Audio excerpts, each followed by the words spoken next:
Betrayal doesn't whisper. It kicks the door in.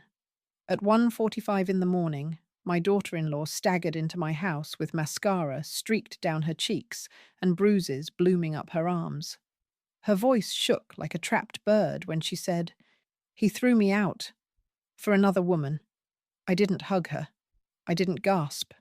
I didn't cry. I lit the old lantern on the table, walked to the chest my husband left me, and turned the key I swore I'd never use. When the lid opened, I picked up the phone and made the call. Just 5 words.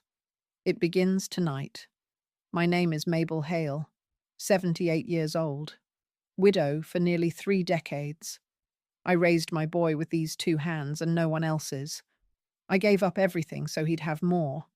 And tonight, all of that came back to my doorstep like a curse. Where are you watching from right now? Kitchen table, armchair, or bed? Wherever you are, lean in. Because this isn't just a story. This is the night I stopped being silent. I was only 39 when my husband passed. His heart gave out in his sleep, leaving me with a boy who thought the world revolved around him. I poured every ounce of myself into keeping him afloat, shaping him into a man. I worked odd jobs, sewing, scrubbing, taking in boarders, anything to make sure he never knew the kind of hunger I grew up with. But sacrifices cut deep. Every piece of myself I gave to him, I never got back. That's the price of motherhood. You don't get refunds. You just pray the investment grows into something better than you. For a while, I thought it had. He married young, to a girl I barely knew but tried to welcome. She brought me a pie the first time they visited. Too sweet, crust half raw, but the effort told me what I needed to know. She wanted to belong. But masks slip. I saw the change in him long before tonight. His laugh grew sharper, crueler. He looked through her instead of at her. I asked her once, gently, if everything was all right. She smiled with lips that didn't touch her eyes and said, "He's just tired. Tired men don't leave bruises. Tired men don't throw their wives out at nearly 2 in the morning for someone else's bed." And yet, I said nothing. Year after year, I told myself it wasn't my place. He was grown, running his own house. If he raised his voice, if she shrank smaller by the day, well, that was their business. That's what we were taught, wasn't it? Family matters stayed behind closed doors. Silence was survival. So I kept my mouth shut, and silence rotted everything. When she stumbled into my house tonight, broken and shaking, I saw every year of my silence carved into her face. Anger burned hotter than grief, and in that moment I knew. My silence had raised this man. My silence had fed the rot. So I opened the chest, and with that call, I ended the silence. That chest had been sitting at the foot of my bed for near 4 decades. Oak, heavy as sin, corners worn smooth by the years. My husband built it with his own hands. When he died, he left me the key and a warning. If the boy ever strays too far, you'll know when to open it. I'd dusted it 100 times, but never once dared to turn the key. To me, it wasn't just wood and hinges. It was a line I wasn't ready to cross.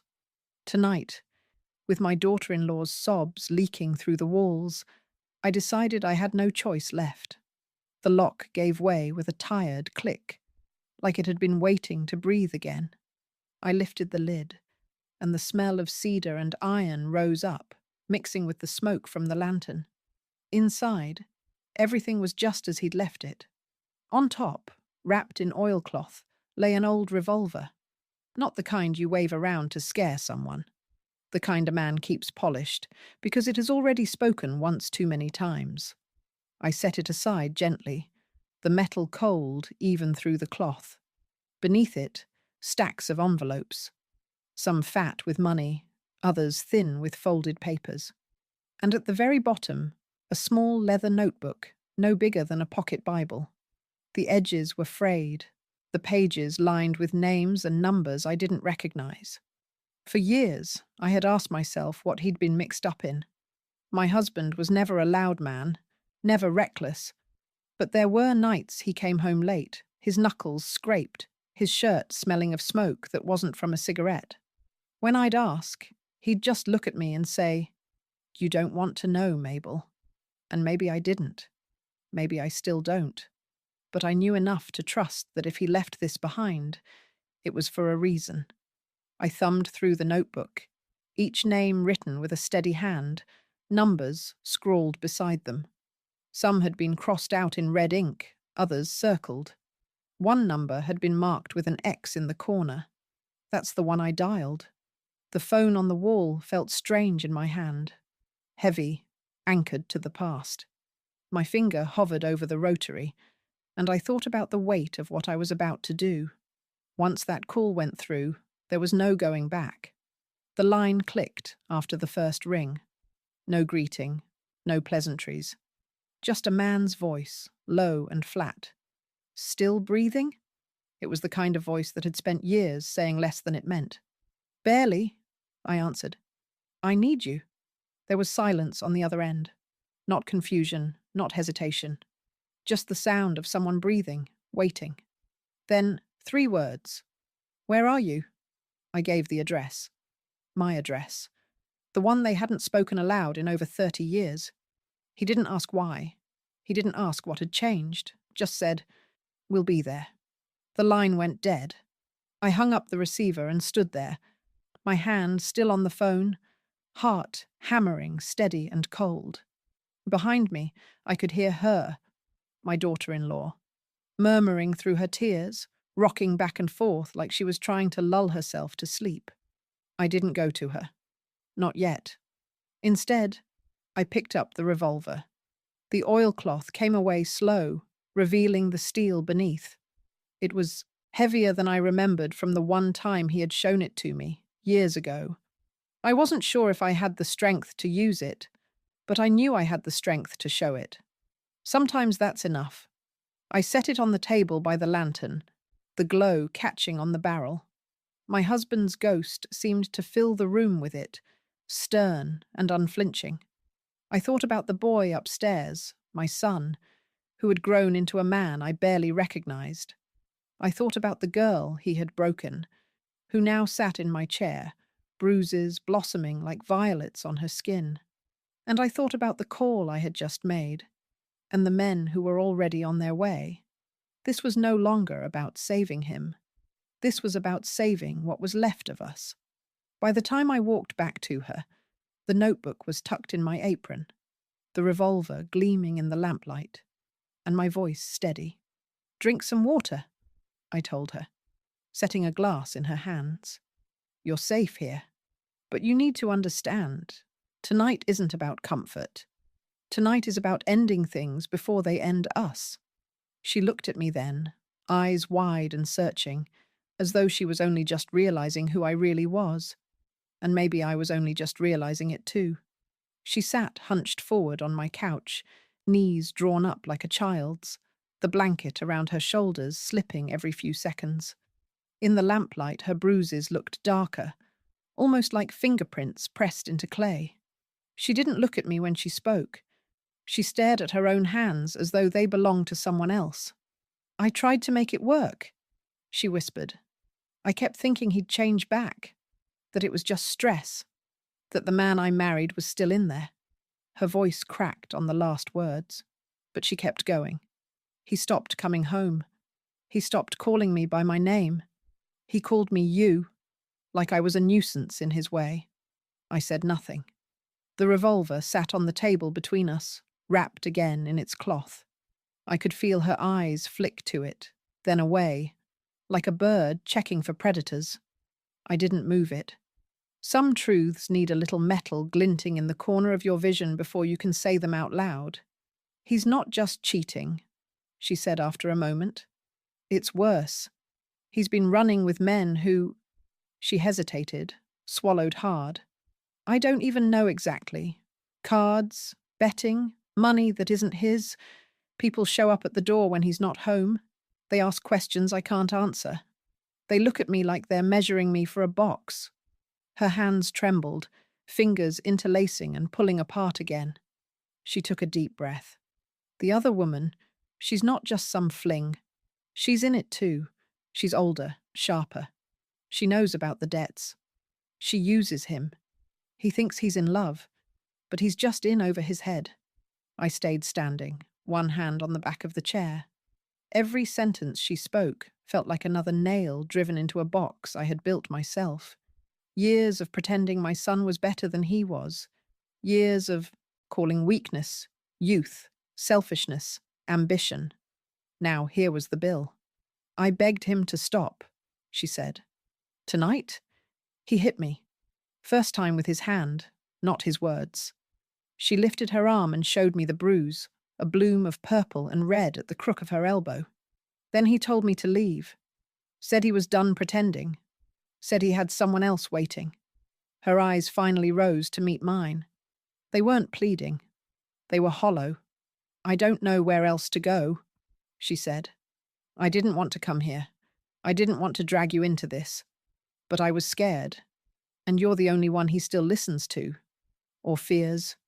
I don't even know which. I sat down across from her, the chair creaking under my weight.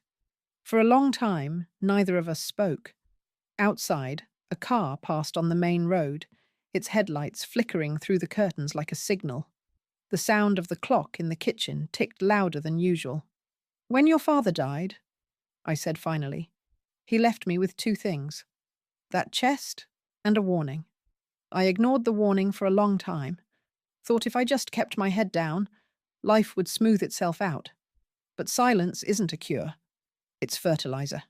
It lets the rot spread. She wiped her face with the back of her hand. What do we do? I didn't answer right away. The truth was, I didn't know if there was a way to pull him back from the edge.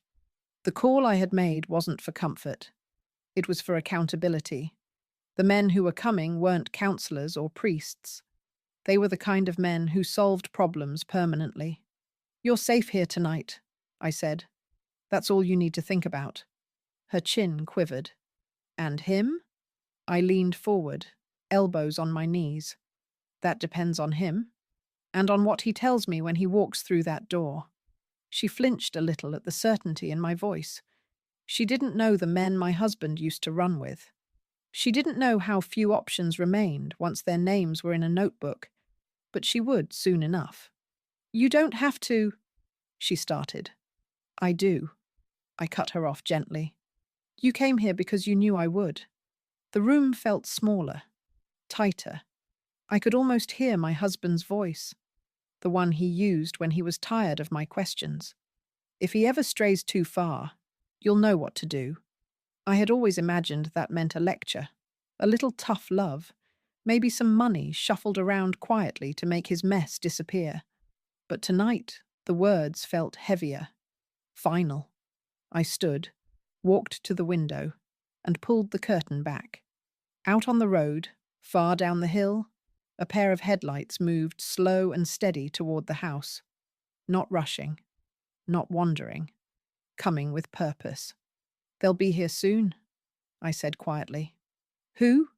She asked. People who knew your father-in-law, I said. People who don't make small talk. Her hands tightened on the blanket. She didn't ask again. She just sat there, breathing shallow, eyes flicking between me and the window. I let the curtain fall back into place. My palms felt cold. I had crossed the line the moment I picked up the phone. Now all that was left was to see it through. The headlights cut across my front yard just before 3 a.m. No hesitation in their turn up the drive. No hurry either. The sort of pace that says, we're expected, and we've done this before. I stood at the window, the revolver still wrapped on the table behind me, and watched as the car rolled to a stop. An old black sedan, the kind built heavy, built to last. 3 men got out, their coats pulled close against the cold. They didn't look at one another, didn't speak, just moved together, quiet as wolves. My daughter-in-law's breath quickened when she heard the doors shut. Who are they? She whispered. People who owe me. I said, then corrected myself. People who owed your father-in-law. They're here because I called in a debt. She pulled the blanket tighter around herself, but she didn't ask again. She understood that whatever was about to happen was no longer hers to stop. A knock came, sharp and deliberate, 3 beats on the wood. Not the knock of a stranger asking for help. The knock of men announcing they were already inside, whether I opened or not. I unlatched the door. The first to step in was tall, shoulders stooped, but still broad. His hair had gone white, but his eyes were the same grey I remembered from years ago, cold and assessing, the kind that flicks through a room and memorizes every detail. "Mabel," he said simply, his voice like gravel. "Frank?" I answered. That was all we needed. Names were enough. Behind him came 2 others, one shorter, one thick-set, both carrying the weight of age but not softened by it. They nodded to me, a respect that wasn't warmth but acknowledgement. The kind men give to someone who's carried their share of scars. The smell of night air and old leather followed them in. I closed the door behind them, and the house seemed to shrink with their presence. "She's in the living room," I said, nodding toward my daughter-in-law. They glanced at her, took in the bruises, then looked back at me. Not a word spoken, but everything said. Frank removed his gloves slowly, tucking them into his coat pocket. "Tell us." So I did. Not all at once, not dramatic, but steady. I told them about the debts, the other woman, the bruises, the lies. I didn't spare the details. Each sentence was like sliding a brick into place, building the wall that stood between my son and the mercy he thought he'd find here. When I finished, Frank leaned against the doorframe, arms crossed. "He's worse than his father ever was," he muttered. I stiffened. "Don't speak of him." He raised an eyebrow, but he didn't push. He knew the line between loyalty and insult was thin, even now. The shorter man, Leonard, finally spoke. "What do you want from us, Mabel?" Met his gaze. "Bring him to me. Tonight." No one argued. No one questioned.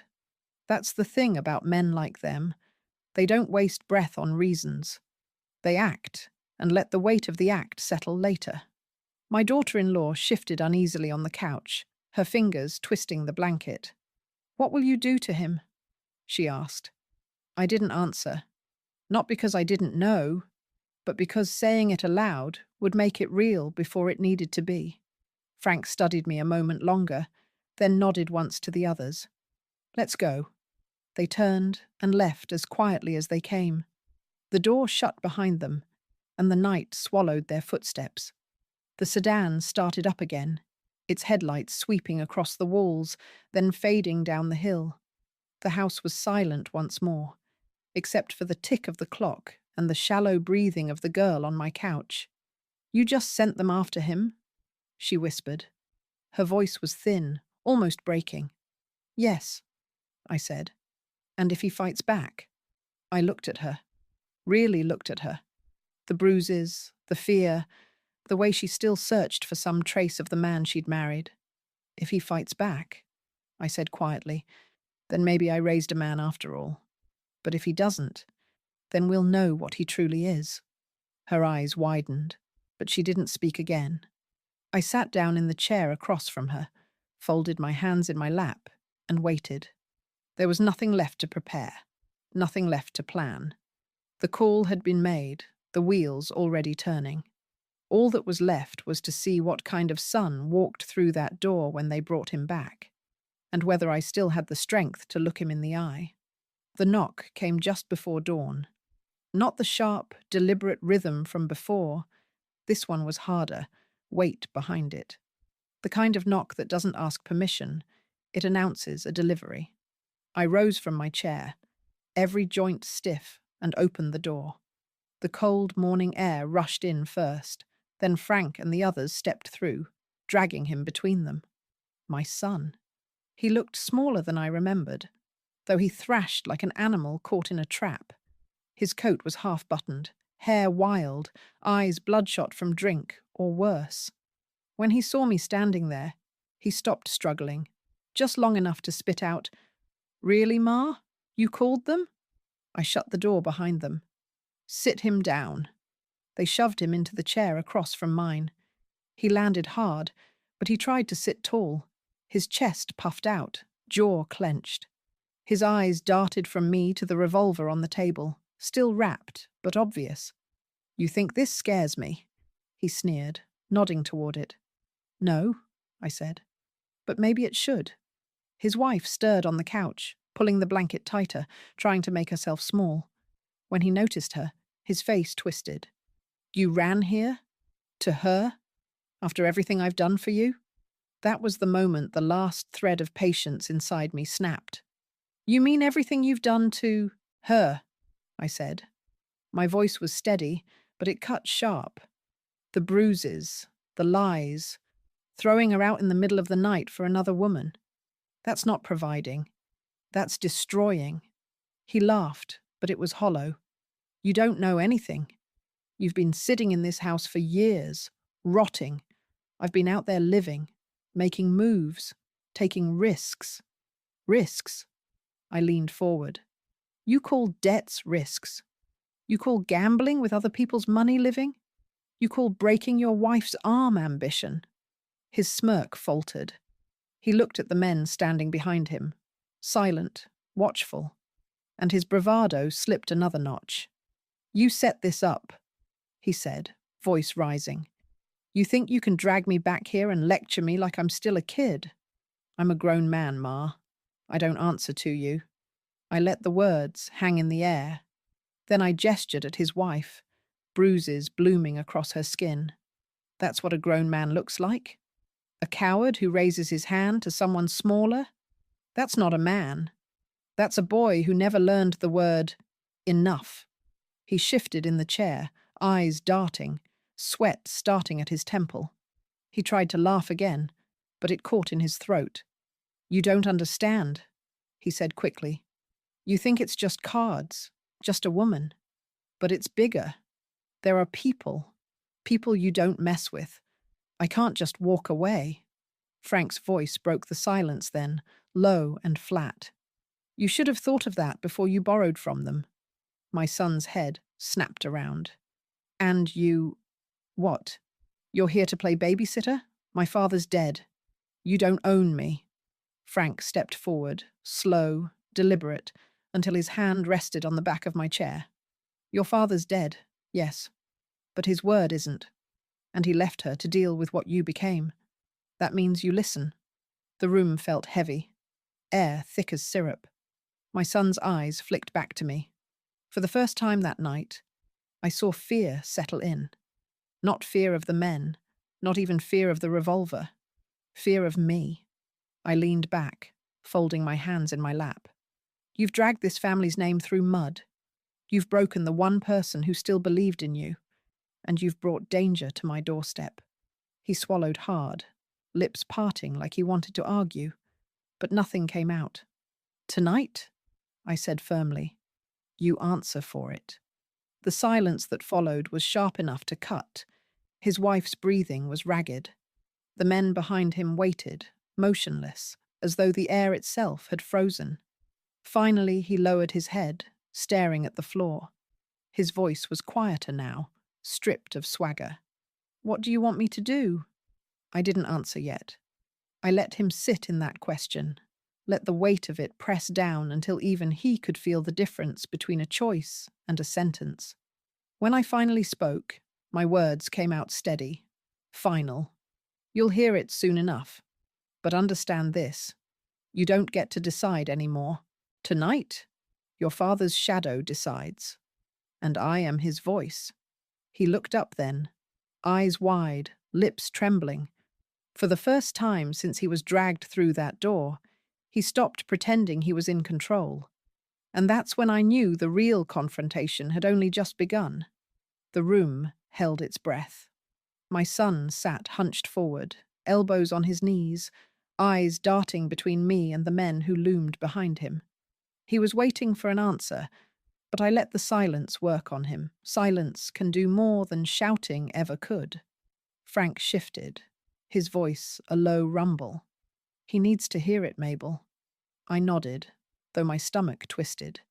I had spent a lifetime protecting that boy, bending my back until it nearly broke. But protection without consequence isn't love, it's poison. Tonight was about cutting the dose. Here are your choices, I said. My voice didn't rise. It didn't need to. You walk away from the woman you've been sneaking around with. You walk away from the men you owe. You stay with your wife and you do the work, every damn day, to prove you can be a husband again. That's one path. His head snapped up, hope flickering across his face like a candle in wind. And the other? He asked. I looked at Frank. He stepped forward, resting his hand on my son's shoulder. Not a comfort, a weight. The other, Frank said, is simple. You're done.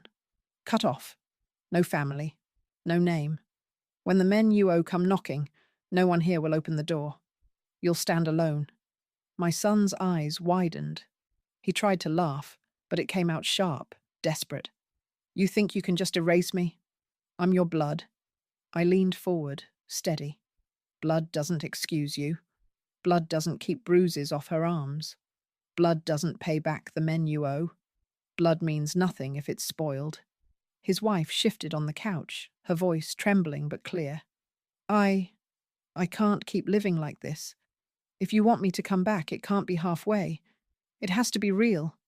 No more lies. No more debts. He turned on her then, eyes blazing. After everything I've given you? Given me? She snapped, her voice breaking.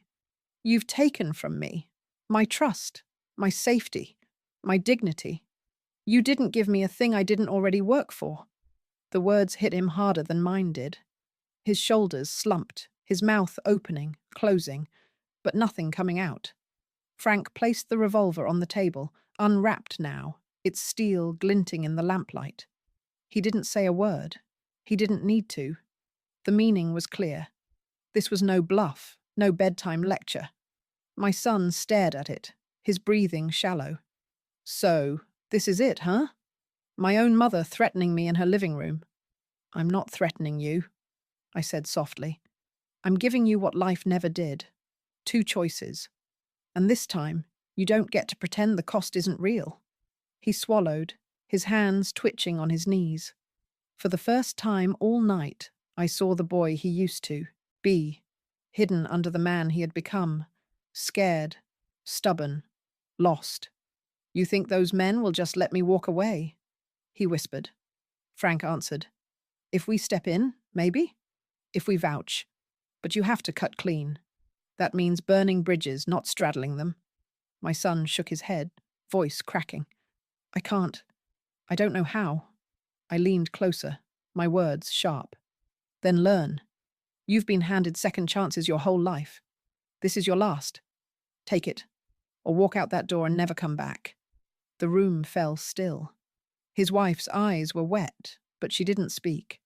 The men waited, solid as stone. And my son sat there, his pride and his fear warring inside him. Finally, he lowered his head. His voice came out rough, almost broken. I'll walk away. From her. From them. I'll try. I wanted to believe him. God help me. Some part of me still did. But I'd heard promises before. Promises are cheap. Frank picked up the revolver, slid it back into its cloth, and tucked it under his arm. Then the first step is proving it. Tonight, you cut ties. Tomorrow, we'll see if you're still breathing. My son nodded slowly, though his eyes betrayed him. He wasn't sure. He was terrified. And maybe that was what he needed. Fear can be a teacher, if you let it. I leaned back in my chair, the weight of years pressing down on me. This isn't over, I told him. This is just the beginning. If you slip again, you won't find me waiting. You'll find nothing. His hands clenched, unclenched. He glanced once more at his wife, but she didn't move toward him. She just looked away. That broke him more than any words we'd said. For a moment, I thought the choice had settled him. His shoulders sagged, his eyes lowered. But then, like a fever breaking, the truth pushed its way out. You think I can just walk away? His voice rose, bitter, shaking. You don't know who I owe. You don't know what I promised. They'll kill me before they let me go. And maybe they'll kill you too, once they find out you meddled. Frank and Leonard exchanged a look. Not fear, but recognition. They knew the type. Men who loaned fast, threatened harder, and collected with blood when money ran dry. My son rubbed his face with both hands, groaning. It's not just cards anymore, He stopped himself, but it was too late. Say it, I ordered. He glanced at me, then at his wife, then back at the revolver on the table. His voice dropped to a whisper. I laundered money for them, ran it through accounts at work, thought I was clever, thought I'd make enough to get ahead. But I lost more than I gained. Now they want it back, every dollar. And I don't have it. His wife covered her mouth with her hand, a muffled gasp escaping. I sat perfectly still, though inside my stomach churned. My boy hadn't just strayed. He'd stepped into the kind of darkness you don't climb back from. How much? Frank asked, his tone sharp. My son's lips trembled. 200,000, maybe more. I stopped keeping track. Leonard swore under his breath, pacing once. That's not debt. That's a death sentence. My son's voice cracked. That's why I went to her. The other woman. She said she could fix it. Said she had connections. But she's just bleeding me dry too. I'm trapped. I stared at him. My own blood. My only child. And all I could think was how far the apple had rolled from the tree. His father had been many things. Stern, secretive, sometimes hard, but reckless. Never. He knew the cost of mistakes. He respected the weight of consequence. And here was his son, begging like a child who'd broken a toy he couldn't replace. His wife shook her head, tears cutting through the bruises on her face. All this time, all the lies, and you still thought you could come home and pretend nothing was wrong. He turned toward her, desperate. I was trying to fix it. I didn't want to drag you into this. You already did, she snapped. Her voice cracked, but held. Every bruise, every night you didn't come home, you dragged me into it whether I wanted it or not. Frank placed a hand on the table, steady. You've got two choices, same as before. Cut loose or die with them. That's it. My son looked at me then, his eyes wide, pleading. Ma, you can't just sit there. You have to help me. You raised me. You owe me that much. Those words landed harder than any punch. You owe me. After everything. Every meal I skipped so he could eat. Every coin I pinched so he could have shoes.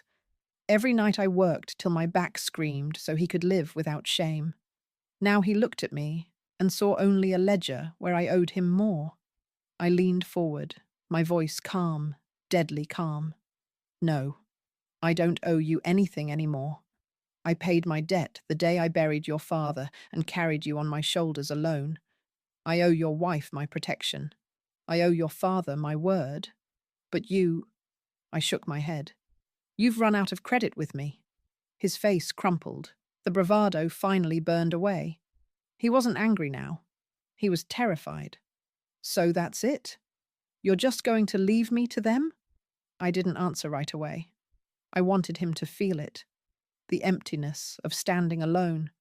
For once in his life, no one swooping in to clean the mess, no shield against the storm he'd invited. Finally, I spoke. You walk out that door tonight. You do it on your own 2 feet. Whatever waits for you out there, you face it without us. His wife broke then, sobbing quietly, her hands covering her face. The men stood silent, stone figures in the corner, and my son sat there, trembling, realizing the truth. The family he thought would always catch him had stepped back and let him fall. I reached across the table, not for him, but for the revolver. I wrapped it again, tucking it under my arm. My voice was flat, final. This house is not your refuge anymore. You don't bring your debts through my door. You don't bring your shame to her anymore. From this moment, You're on your own." He stared at me, mouth open, no words left. His lips trembled once, then pressed tight, and then he stood. The men moved slightly, ready, but I lifted a hand. Let him go. And so they did. He walked to the door slowly, like a man walking toward his own grave. At the threshold, he stopped, glanced back at me. For just a second, I thought I saw my boy again. The boy who used to run home with scraped knees. The boy who once cried for me in the night. But then it was gone. He opened the door, stepped into the cold, and the house closed behind him. The house was quiet after the door shut. Too quiet. I stood there for a long time, listening to the echo of his footsteps fade down the drive until there was nothing left but the tick of the kitchen clock. My daughter-in-law, no, my girl now, sat curled on the couch, her hands pressed to her face, shoulders shaking. I crossed the room, lowered myself beside her, and put a hand over hers. She startled at first, then leaned into me, sobbing into the wool of my sleeve. "It's over," I told her. But we both knew it wasn't. Not really. Men like my son don't vanish into thin air. The choices he made would hunt him down, sooner or later. Still, it wasn't our burden anymore. For the first time in years, I felt the weight shift off my shoulders. Heavy as the air still was, there was a strange kind of relief in it. Frank and the others lingered by the door. Old soldiers, silent, watchful. They knew there was nothing more to say, nothing more to do. They'd answered the call, honored the debt, and now they'd melt back into the shadows where they lived. Frank tipped his head toward me. "You did what needed doing, Mabel. Don't let it eat you." I nodded. "Thank you." He studied me a moment longer, then let himself out. The others followed, their boots dull against the wood floor, then muffled by the dirt drive. The car rumbled to life and slipped away, taking the night with it. When they were gone, the house felt bigger than it had in years. Empty, yes, but not hollow.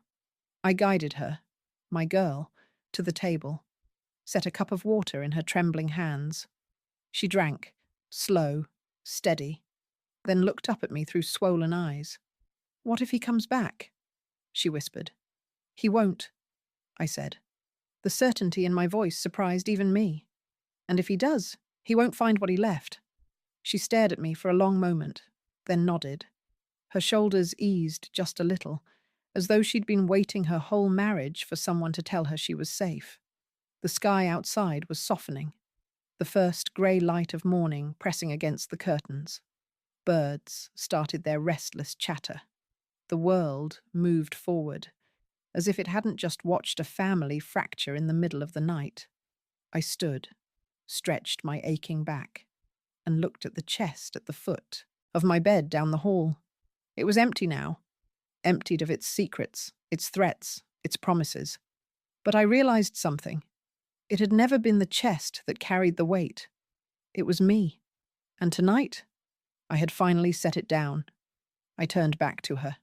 "You'll stay here for now," I told her. "This house is yours as much as mine. You'll heal here. You'll sleep without fear here. Understand?" She nodded again, tears streaking down her cheeks. But this time they weren't just from pain. Relief sat in them too. I reached across the table and held her hand. Her skin was cold, but her grip tightened around mine like an anchor. For the first time in years, I wasn't holding on for someone else. I was holding on with someone. The light grew stronger, spilling across the floorboards, chasing away the last traces of the night. I thought about my husband, his warnings, his notebook of names. Thought about the son we'd raised, and how silence had rotted him from the inside out. And I thought about the choice I made tonight, the call I swore I'd never make. I faced my girl, my voice steady, but heavy with truth. I spent my whole life thinking silence was strength, that if I just held my tongue, swallowed my anger, it would keep the family together. But silence isn't strength. Silence is surrender, and I will never surrender again. She pressed my hand to her cheek, her eyes closing. For the first time since she'd stumbled through my door, she looked like she could breathe. I turned to the lantern on the table, its flame still burning low. I let it burn a moment longer, then snuffed it out with a steady breath. The smoke curled upward, fading into the air. And with the room finally still, I spoke, not just to her, not just to myself, but to you, the ones sitting at your tables, in your chairs, in your beds, listening to this night unravel. Tell me, what would you have done?